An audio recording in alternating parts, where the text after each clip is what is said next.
Alright, so this is the last one. We're going to do some more substitution.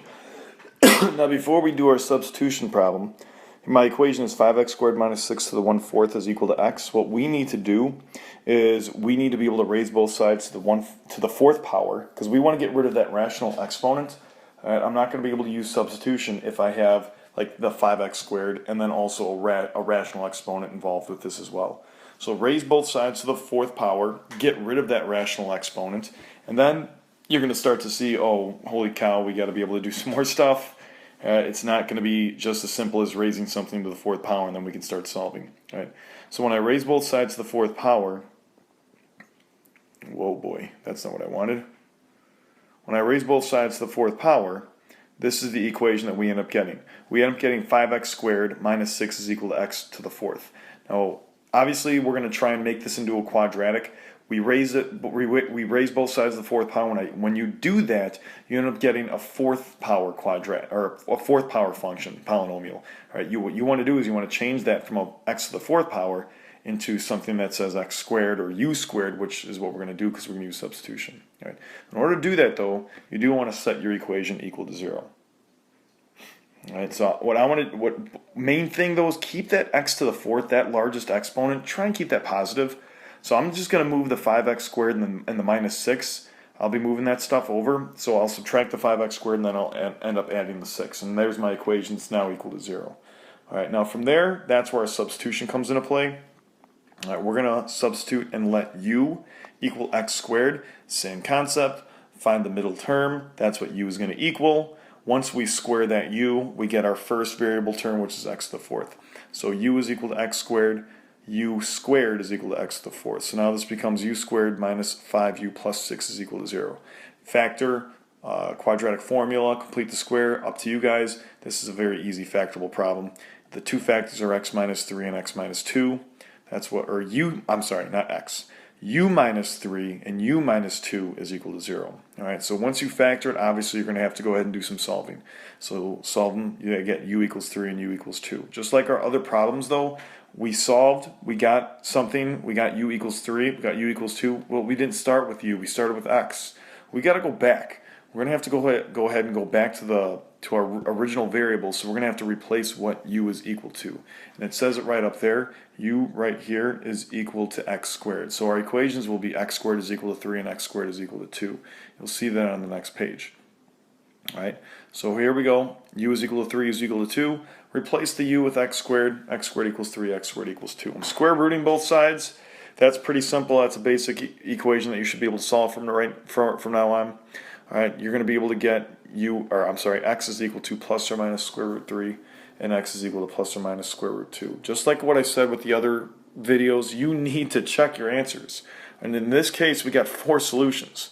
Alright, we got a positive square root 3 and we got a negative square root 3. We got a positive square root 2 and we got a negative square root 2. So we're going to go ahead and do some checking.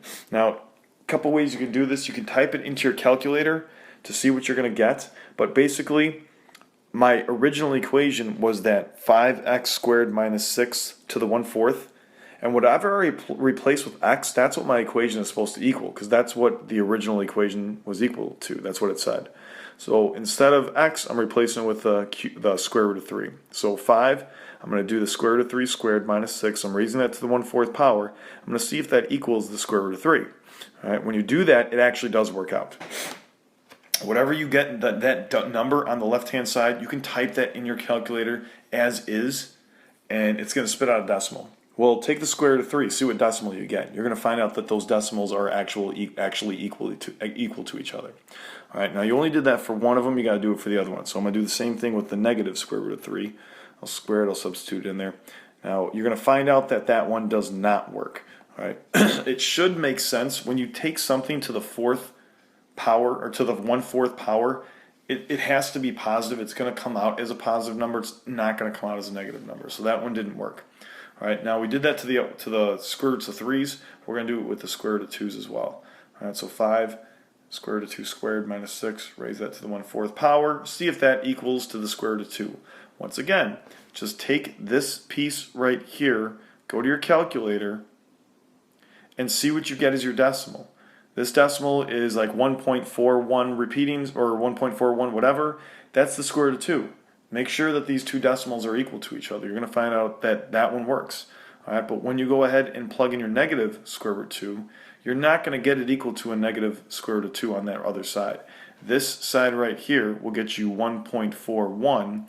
This is a negative 1.41, which obviously those are not equal to each other. So that's why that one doesn't work. And that's why the other one, the negative square root of 3, didn't work. So in this case, you only get two solutions. X is equal to the square root of 3 and the square root of 2, both those positive solutions. Right? So always check your answers. So that all these videos were giving you different types of equations that you had to try and turn into quadratics, whether it was from substitution, whether it was from trying to get rid of irrational exponents, whatever they were, you wanted to be able to make sure that you can go ahead and turn it into a quadratic which is factorable, or you can use a quadratic formula from there and then substitute back in to be able to solve for your variable, which is x in this case. Check your solutions. Can't tell you that anymore.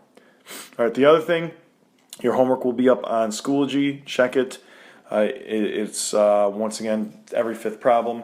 There's a couple IXLs that I assigned from Friday as well that you can go ahead and work on, and the rest of the time will be yours to be able to try and complete this stuff. All right, so we're almost done with this unit. We got 1.7 and 1.8 to do yet, but make sure that you're getting caught up on all these assignments. Questions, if you need me to make more videos, just let me know and I will. They're not going to be this long because I actually had to teach you this stuff. But remember, in the previous videos, they'll be anywhere between hopefully a minute and a half, 2 minutes, something like that.